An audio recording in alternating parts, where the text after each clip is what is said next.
Hello students, welcome my YouTube channel. बेटा एक बार फिर से आ गए हम आपके लिए कक्षा 12 की बोर्ड परीक्षा में खंड काव्य से संबंधित आपका जो रसिम रथी है उसमें कर्ण का चरिचित्रण लेकर, जो कि आपकी बोर्ड परीक्षा में 5 नंबर का आता है। तो चलिए बेटा वीडियो प्रारंभ करते हैं। चलिए देखिए बेटा, ये जो कर्ण का चरिचित्रण है इसमें क्वेश्चन आएगा कि रसिम रथी खंड काव्य के आधार पर कर्ण के चरिचित्रण पर प्रकाश डालिए। तो आपको पहले थोड़ी सी बातें बताने हैं कि खंड काव्य किसने लिखा है। रामधारी सिंह दिनकर ने। तो आपको ये बात इसमें बतानी पड़ेगी, ठीक है बेटा। तो चलिए आपका चरिचित्रण प्रारंभ करते हैं। प्रस्तुत खंड काव्य रसिम रति के आधार पर कर्ण के चरिचित्रण की विशेषताएं निम्न प्रकार है। देखिए बेटा, ये लाइन आपको एज इट इज लिखनी ही पड़ेगी, ठीक है। तो देखते हैं, कर्ण सबसे पहले क्या था, एक महान धनुर्धर लिखेंगे और ऐसे आप लाइन खींच देंगे, ठीक है। उसके बाद आप लिखना प्रारंभ करेंगे। कर्ण की माता कुंती और पिता सूर्य थे। कर्ण की माता कौन थी, कुंती, और पिता कौन थे, सूर्य। लोकलाज के भय से कुंती अपने पुत्र को नदी में बहा देती है। किसके भय से, सामाजिक डर से वो अपने पुत्र को नदी में बहा देती है। तब एक सूत उसका लालन पालन करता है। सूत मतलब सारथी, उस बच्चे को पकड़ लेता है, नदी से निकाल लेता है और उसका लालन पालन करता है, मतलब उसे पालता है। सूत के घर पलकर भी कर्ण महादानी महाधनुर्धर बनता है। एक दिन अर्जुन रंगभूमि में अपनी बाण विद्या का प्रदर्शन करता है, तभी वहां आकर कर्ण भी अपनी धनुर्विद्या का प्रभावपूर्ण प्रदर्शन करता है। एक बार क्या होता है कि अर्जुन रंगभूमि में अपने प्रदर्शन दिखा रहे होते हैं नगरवासियों को, तभी वहां कर्ण आता है, वो भी अपनी धनुर्विद्या का प्रदर्शन करता है। कर्ण के इस प्रभावपूर्ण प्रदर्शन को देखकर द्रोणाचार्य एवं पांडव उदास हो जाते हैं, क्योंकि द्रोणाचार्य चाहते थे कि पूरे विश्व में, पूरे संसार में सबसे बड़ा धनुर्धर कौन हो, अर्जुन। लेकिन जो कर्ण थे वो अर्जुन की टक्कर के थे, तो उनके जो मंसूबे थे वो पूरे नहीं हो पा रहे थे, जिसकी वजह से जो पांडव थे और जो द्रोणाचार्य थे वो दुखी हो जाते। तो कर्ण कौन था, एक महान धनुर्धर। दूसरी हेडिंग है बेटा सामाजिक विडंबना। बेटा जो कर्ण थे वो हमेशा सामाजिक विडंबनाओं का शिकार रहे, क्योंकि उस टाइम पे बड़ी ही वर्ण व्यवस्था बड़ी ही खराब थी।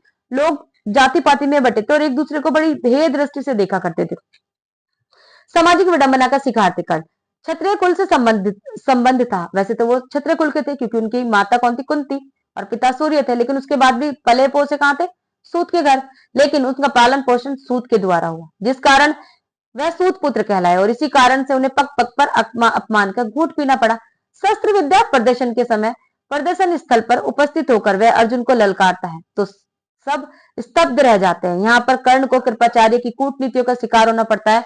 द्रौपदी स्वयंवर में भी उसे अपमानित होना पड़ता है। देखिए बेटा, जब वो रंगभूमि में जाते हैं और कर्ण को युद्ध करने के लिए ललकारते हैं, तो वहां पर कृपा, जैसे ही वो अपना प्रदर्शन दिखाते हैं, अपना शौर्य प्रदर्शन दिखाते हैं धनुर्विद्या का, तो सब लोग कहते हैं कि बड़ा अच्छा धनुर्धर है। लेकिन तब वो उससे कुल और उसका घराना पूछते हैं। देखने में तो वो राजकुमार लगते थे, तो वो बताते हैं कि वो सूत पुत्र है। तो फिर वो क्या कहते हैं कि तुम इस रंगशाला में युद्ध करने के योग्य नहीं हो। क्षत्रियों से केवल क्षत्रिय युद्ध करेंगे, सूत युद्ध नहीं कर सकते। एक बार तो उसे वहां अपमान का घूंट पीना पड़ा। फिर बेटा द्रौपदी स्वयंवर में, द्रौपदी स्वयंवर में क्या होता है, द्रौपदी का स्वयंवर हो रहा होता है और सभी राजाओं की तरह कर्ण भी चला जाता है वहां पर। और वो कहता है एक मछली का आंख भेदन करना होता है, तो कर्ण तैयार हो जाता है मछली की आंख भेद करने के लिए, क्योंकि कर्ण जानता था कि वो कर देगा। तो तभी जो द्रुपद होते हैं, वहां के जो राजा होते हैं, वो मना कर देते हैं और कहते हैं कि तुम सूत पुत्र हो, इसलिए तुम इस स्वयंवर में बैठने के लायक नहीं हो, और द्रौपदी का स्वयंवर मैं आपसे नहीं करूंगा, द्रौपदी आपसे विवाह नहीं करेगी। तो वहां पे भी उसका अपमान होता है। तीसरा है बेटा सच्चा मित्र। अब देखिए ये सब सहन करने के बाद भी वो कितना सच्चा मित्र है। कर्ण दुर्योधन का सच्चा मित्र है। दुर्योधन कर्ण की वीरता से प्रसन्न होकर उसे अंग देश का राजा बना देता है। इस उपहार के बदले भाव विहल कर्ण सदैव के लिए दुर्योधन का मित्र बन जाता है। देखिए, कर्ण दुर्योधन का सच्चा मित्र है। कर्ण उसकी भरी सभा में एक बार इज्जत बचाता है, उसे अंग देश का राजा बना देता है।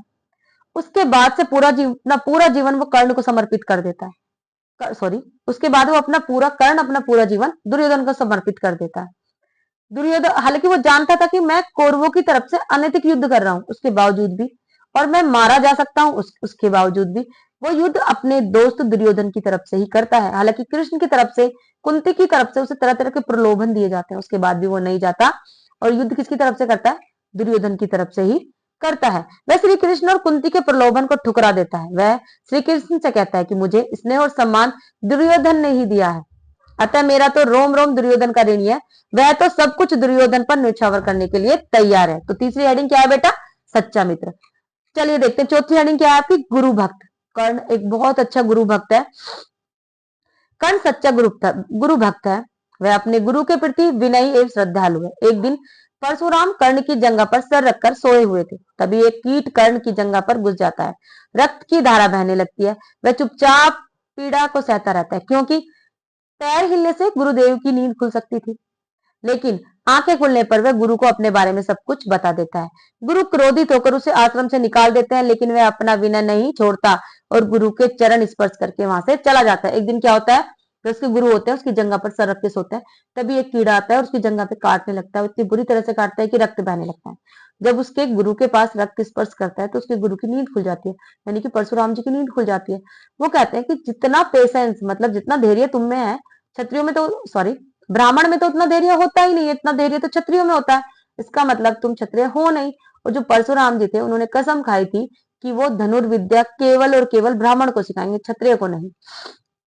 अब इस बात के लिए वो उस पर क्रोध करता है और उसे श्राप दे देता है कि तेरी विद्या तुम्हारे काम नहीं आएगी। श्राप देने के बाद भी वह अपने अपने जो गुरु होते हैं उनके पैर छूकर उसे सब सच बता देता है कि मैं ब्राह्मण नहीं हूं, मैं एक सूत पुत्र हूं। तो उस पर वो और अधिक क्रोध करते हैं और श्राप लेने के बाद भी जो कर्ण होता है वो वहां से अपने गुरु के चरण छूकर चला जाता है। उसके बाद देखते हैं बेटा महादानी क्या है। महादानी 5वें हेडिंग है बेटा महादानी, ठीक है। कर्ण महादानी है। प्रतिदिन प्रातःकाल संध्या वंदना करने के बाद वह याचकों को दान देता है। उसके द्वार से कोई याचक खाली नहीं लौटता। याचक मतलब मांगने वाले। कर्ण की दानशीलता का वर्णन कवि ने इस प्रकार किया है। रवि पूजन के समय सामने जो भी याचक आता था, मुंह मांगा वह दान कर्ण से अनायास ही पाता था। वह जो भी बोल दे कर्ण उसे वही दे दिया करता था। इंद्र ब्राह्मण का वेश धारण कर कर्ण के पास आते हैं। यद्यपि कर्ण इंद्र के छल को पहचान लेता है, तथापि वह इंद्र के सूर्य द्वारा दिए गए कवच और कुंडल दे देते हैं। जब इंद्र को पता चलता है कि कर्ण युद्ध करने वाले हैं इंद्र से, तो वो क्या करते हैं, उसके पास जाते हैं और छल से उससे उसके कवच और कुंडल मांग लेते हैं। ब्राह्मण का वेश धारण करके जाते हैं और इंद्र कर्ण के पास एक ब्राह्मण का वेश धारण करके जाते हैं और उससे क्या करते हैं, उससे उसके कवच और कुंडल मांग लेते हैं। अब क्योंकि वो बड़ा महादानी था तो वो उसे पता था कि कवच कुंडल देने के बाद तू मारा जा सकता है, उसके बाद भी वो अपना कवच और कुंडल दे देता है, क्योंकि वो कभी भी अपने घर पे आए याचकों को वापस नहीं भेजता था। हालांकि वो इंद्र को पहचान भी लेता है कि ये छल से मुझसे कवच कुंडल मांग रहा है, लेकिन क्योंकि इंद्र ब्राह्मण वेश में होता है तो वो इंद्र को वापस खाली हाथ नहीं भेजता और अपने कवच कुंडल दे देता है। चलिए, महान सेनानी। कौरवों की ओर से कर्ण सेनापति बनकर युद्ध भूमि में प्रवेश करता है। युद्ध में अपने रण कौशल से वह पांडवों की सेना में हाहाकार मचा देता है। अब क्या करता है, वो महान सैनिक था, कौरवों की ओर से वो सेनापति बनकर युद्ध भूमि में प्रवेश करता है। अब वो पांडवों की सेना में हाहाकार मचा देता है। अर्जुन भी कर्ण के बाणों से विचलित हो उठते हैं। अब जब कर्ण बाण चलाता है तो अर्जुन भी विचलित हो उठते हैं। श्री कृष्ण भी उनकी वीरता की प्रशंसा करते हैं। भीष्म उसके विषय में कहते हैं, अर्जुन को मिले कृष्ण जैसे तुम मिले कौरव को वैसे। वो कहते हैं कि जैसे अर्जुन को कृष्ण मिल गए हैं बेटा, तुम वैसे ही कौरवों को मिल गए हो। इस प्रकार कहा जा सकता है कि कर्ण का चरित्र दिव्य एवं उच्च संस्कारों से युक्त है। वह शक्ति का स्रोत है, सच्चा मित्र है, महादानी और त्यागी है। वस्तुतः उसकी यही विशेषता उसे खंड काव्य का महानायक बना देती है। तो इस तरह से बेटा आपने कर्ण का चरित्र पढ़ा। आप बहुत अच्छे से इसे 2 बार सुनेंगे, आपको याद हो जाएगा। इसकी जितनी भी हेडिंग है उन्हें याद रखेंगे। जैसे हमने ये डार्क लिखी हुई है, आप भी इसे डार्क लिखेंगे। अगर आप काले पेन का इस्तेमाल कर सकते हो तो करना, नहीं तो ब्लू पेन से ही थोड़ा डार्क डार्क लिख देंगे और बहुत अच्छे से इस प्रश्न को करके आएंगे, आपको पूरे 5 नंबर मिलेंगे। यदि आपको हमारी वीडियो पसंद आई है तो इसे लाइक करें, शेयर करें और हमारे एजुकेशन नूक चैनल को सब्सक्राइब करें। मिलते हैं अगली वीडियो में। नमस्कार।